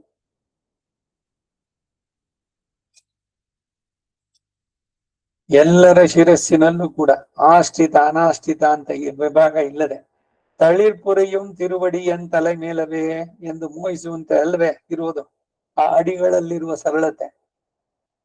ಶೇವಡಿ ಮೇಲಣಿ ಶಂಪನ್ ತುಳಾಯ್, ಆ ಅಡಿಗಳಲ್ಲಿ ಧರಿಸಿದ ಮನೋಹರವಾದ ತುಳಸಿ ಎಂದು ಹೇಳಿ ಬಡಬಡಿಸ್ತಾ ಇದ್ದಾಳೆ. ಎನ್ರೇ ಕುಮಾರ್ ತೋಳಿನಲ್ಲಿ ಧರಿಸುವ ಮಾಲೆಯನ್ನು ಕೊಟ್ಟರು ಇವಳು ಅಂಗೀಕರಿಸುವುದಿಲ್ಲ. ಆ ಆಶ್ಚರ್ಯಾರ್ಥಕವಾದ ಅವ್ಯಯ ಕೋಳ್ವಿನೆಯಟ್ಟಿನೇನ್ ಅನುಭವಿಸಿದಲ್ಲದೆ ಬಿಡದೆ ಇರುವ ಪಾಪವನ್ನು ಮಾಡಿದ ನನ್ನ ಅವಶ್ಯಂ ಅನುಭೋಕ್ತವ್ಯಂ, ನಾನಾ ಮಾಡಿರುವ ಪಾಪ ಬಲವಂತವಾಗಿರ ನೀ ಮಾಡೋದೇನು ಅರಿಯೇ ಅಂತ ಉದ್ಗಾರ ಮಾಡದಂತೆ. ಅವಶ್ಯಂ ಅನುಭೋಕ್ತವ್ಯಂ, ಅನುಭವಿಸದಲ್ಲದೆ ಬಿಡದೆ ಇರುವ ಪಾಪವನ್ನು ಮಾಡಿದ್ದು ನಾನು ನನ್ನ. ಅಥವಾ ಕೋಳೆಂದರೆ ದೃಢವಾದ ಎಂದರ್ಥವಾಗಿ ಅನುಭವದಿಂದಲೇ ನಾಶವಾಗುವ ಪಾಪ ಎಂದರ್ಥ. ಹರಿಕಥಾ ಶ್ರವಣ ಮಾಡೋ ಈ ಕಥಾಶ್ರವಣ ಕಾಲಕ್ಷೇಪ ಮಾಡಿದ್ರೆ ಏನಾದ್ರು ಉಪಯೋಗ ಇದೆಯಾ ಅನ್ನೋದು ಕೂಡ ಇಲ್ಲಿ ಖಂಡಿತ ಇದೆ. ಅದು ಎಷ್ಟೋ ಜನ್ಮಗಳ ಪಾಪಗಳನ್ನು ಪರಿಹಾರ ಮಾಡುತ್ತೆ. ತತ್ವಜ್ಞಾನ, ಭಗವಂತನ ಬಗ್ಗೆ ಜ್ಞಾನ ತಿಳಿಯೋದ್ರಿಂದ ಕೃಷ್ಣನೇ ಬಾಯಿ ಬಿಟ್ಟು ಸ್ಪಷ್ಟವಾಗಿ ಹೇಳಿದ್ದಾನೆ, ಜನ್ಮ ಕರ್ಮ ಚ ಮೇ ದಿವ್ಯಂ. ಬರೀ ಜನ್ಮ ಅಲ್ಲ ಅದು. ಯಾರು ತಿಳಿತಾರೋ ತತ್ವಶಃ. ಪುನರಾವರ್ತಿನೋ ಅರ್ಜುನ, ಅವರಿಗೆ ಪುನರಾವರ್ತಿ ಇಲ್ವೋ? ಹಾಗೆ ಭಗವಂತನ ಬಗ್ಗೆ, ಭಗವಂತನ ಗುಣಗಳ ಬಗ್ಗೆ ಈ ಪೂರ್ವಾಚಾರ್ಯರ ಶ್ರೀ ಸೂಕ್ತಿಗಳು, ಸ್ತೋತ್ರ ಸಾಹಿತ್ಯವಾಗ್ಲಿ, ದಿವ್ಯ ಪ್ರಬಂಧ ಈ ಎಲ್ಲವನ್ನು ಕೇಳಿದ್ರೆ ಖಂಡಿತ ಅದು ಫಲಪ್ರದ ಅನ್ನೋದು ಕೇಳಿದೆ. ದೃಢವಾದ ಅನುಭವದಿಂದಲೇ ನಾಶವಾಗುವ ಪಾಪ ಅಂತ. ಕೋದೆಯೇ ತನ್ನ ಮಾಲೆಯನ್ನು ಕೇಶಪಾಶವನ್ನು ನೋಡಿದವರು ಪಡುವ ಪಾಡನ್ನ ತಾವು ಅನುಭವಿಸುವುದೇ. ಈ ಮಾಲೆಯನ್ನು ನೋಡಿ ಇವಳು ಮತ್ತೊಂದು ಮಾಲೆಯನ್ನು ಆಸೆ ಪಡೋದೆ. ಇವಳೇ ಮಾಲೆ ಭಗವಂತನಿಗೆ, ಅವಳು ಇನ್ನೊಂದು ಮಾಲೆಯನ್ನು ಆಸೆ ಪಡುವುದೇ ಎಂದರೆ, ವಕ್ಷಸ್ಥಲದಲ್ಲಿರುವ ಮಾಲೆಯಾದ ಇವಳು ಮತ್ತೊಂದು ಮಾಲೆಯನ್ನು ಆಸೆ ಪಡುವುದೇ? ವಕ್ಷಸ್ಥಲದಲ್ಲಿರುವ ಮಾಲೆಗೆ ವ್ಯಾಮುಗ್ಧನಾದವನು ಪರಮಾತ್ಮ, ಇವಳು ಅವನಲ್ಲಿ ವ್ಯಾಮುಗ್ಧಳಾಗಿದ್ದಾಳೆ. ಪರಸ್ಪರ ಅಹಲಗಿಲ್ಲಿ ನಿರೆಯುಮೆನ್ನೆ. ಇದು ಬರೀ ಮಹಾಲಕ್ಷ್ಮಿ ಒಬ್ಬಳಿಗೆ ಅಲ್ಲ, ಒಂದೊಂದು ಆತ್ಮವು ಕೂಡ ಅವನನ್ನು ಬಯಸಿದ್ರೆ ಆ ನಾಯಕಿ ಭಾವದಲ್ಲಿ ಅವನು ಅದಕ್ಕೆ ಪ್ರತಿಕ್ರಿಯಿಸ್ತಾನೆ. ಬಹಳ ಸುಂದರವಾಗಿ ಭಾವಪೂರ್ಣವಾಗಿ ತಾಯಿ ತನ್ನ ಮಗಳ ಅಳಲನ್ನ ಈ ರೀತಿ ತೋಡ್ಕೊಳ್ತಾ ಇದ್ದಾಳೆ. 3ನೇ ಪಾಶದ 4ಆಂ ಪಟ್ಟು ಈ ಜಾಗದಲ್ಲಿ ನಿಲ್ಸ್ಕೊಂಡಿರೋಣ. ನಮ್ಮ ಆಳ್ವಾರ್ ತಿರುವಡಿಗಳೇ ಶರಣಂ. ತಿರುಕುರುಹೈ ಪಿರಾನ್ ಪಿಳ್ಳಾನ್ ತಿರುವಡಿಗಳೇ ಶರಣಂ. ವಿಮತೆ ನಿಗಮಾಂತ ಮಹಾದೇಶಿಕಾಯ ನಮಃ. ಕವಿತಾರ್ಕಿಕ ಸಿಂಹಾಯ ಕಲ್ಯಾಣ ಗುಣಶಾಲಿನೇ ಶ್ರೀಮತೆ ವೆಂಕಟೇಶಾಯ ವೇದಾಂತ ಗುರವೇ ನಮಃ. ಸರ್ವಂ ಶ್ರೀ ವಸುದೇವಾಯ ನಮಸ್ಕಾರ.